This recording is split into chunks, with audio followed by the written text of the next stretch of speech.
Ready start. सरकार की प्राथमिकताओं की सूची में आवास को बहुत निचला स्थान मिला हुआ है विराम। पांचवी योजना के प्रति दृष्टिकोण में लोगों की मूल आवश्यकताओं को पूरी कर सकने का दावा किया गया है विराम।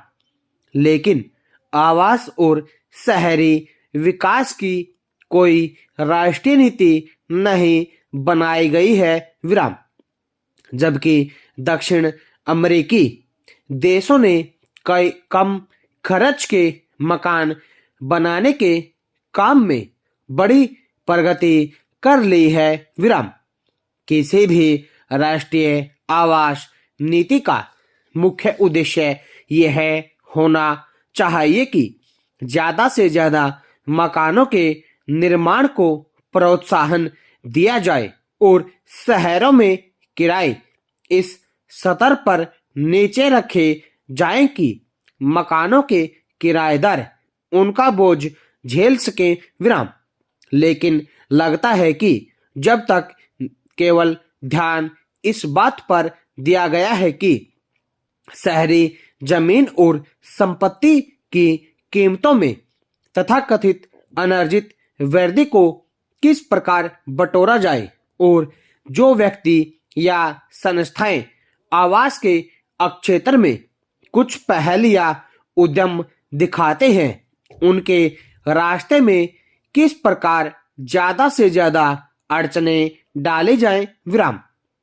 मकानों का अकाल मुख्य रूप से सरकार का बनाया हुआ है क्योंकि शहरी संपत्ति पर हमलों से इस क्षेत्र में पूंजी नियोजन नहीं हो पा रहा है विराम। अगला पैरा।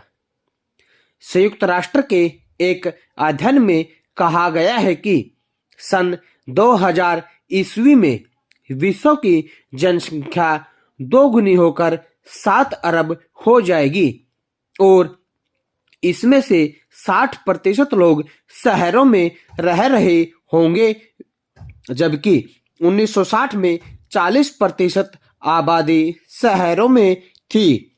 यानी इस आबादी के अंत में 10 में से 6 व्यक्ति नगरों में निवास कर रहे होंगे विराम।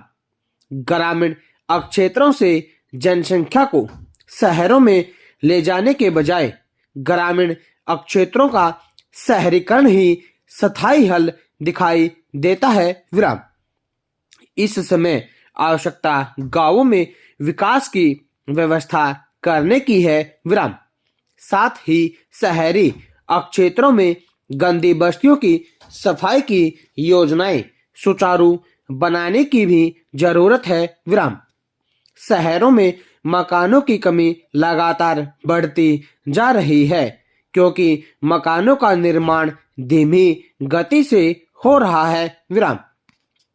आवास के क्षेत्र में निजी पूंजी नियोजन के आकार के बारे में विश्वसनीय जानकारी के अभाव में देश में आवास की स्थिति को सही तौर पर स्पष्ट नहीं किया जा सकता विराम।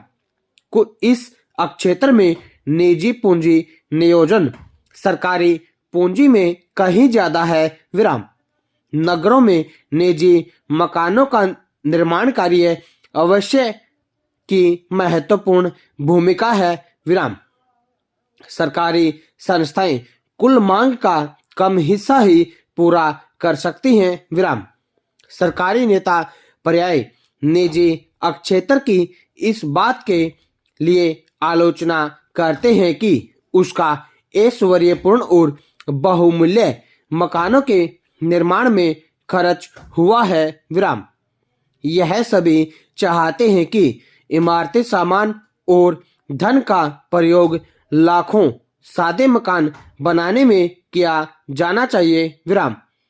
किंतु इस बारे में कुछ विश्वसनीय आंकड़े इकट्ठा करना जरूरी है कि निजी क्षेत्र का ऐश्वर्यपूर्ण मकानों के निर्माण में कितना धन और इमारती सामान लगा है, जिसे प्रस्तावित प्रतिबंधों से बचाकर आम जनता के लिए आवास उपलब्ध कराने में लगाया जा सकता है विराम।